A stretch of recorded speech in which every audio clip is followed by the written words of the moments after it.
মারা 5 ঘন্টা কাজ করে 8 ঘন্টার বেতন পাবেন ইনশাআল্লাহ। ক্ষমতায় গেলে নারীদের 5 কর্মঘণ্টাই বাস্তবায়ন করা হবে। কোনো কোম্পানি যদি এতে ক্ষতিগ্রস্ত হয় তবে সেসব কোম্পানিকে 3 ঘন্টার ভর্তুকি দিবে সরকার। আর কর্মক্ষেত্রে না গিয়ে নারীরা ঘরে সময় দিলে সরকার সেসব নারীকে সম্মানিত করবে।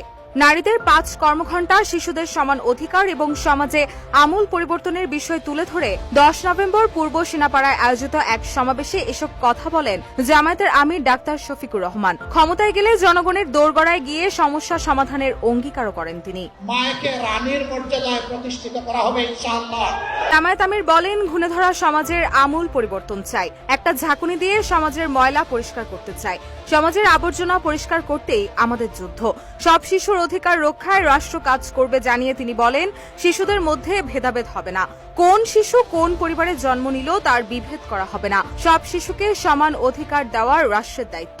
আমরা একটা কল্যাণ রাষ্ট্র করতে চাই। এই সমাজকে ধ্বংসের হাত থেকে উদ্ধার করতে হবে ইনশাআল্লাহ। তিনি আরো বলেন, নির্বাচিত হলে আমার কাছে যাওয়ার প্রয়োজন হবে না, বরং আমি নিজে এসে আপনাদের সমস্যার অগ্রাধিকার ভিত্তিতে সমাধান করব।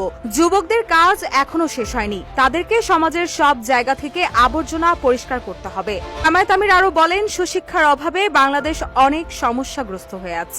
আল্লাহ আমাদেরকে সরকার গঠন করার সুযোগ দিলে প্রত্যেকটি শিশুকে সুশিক্ষিত করে গড়ে তুলে ঘুণে ধরা সমাজ পরিবর্তন করে দিব ইনশাআল্লাহ।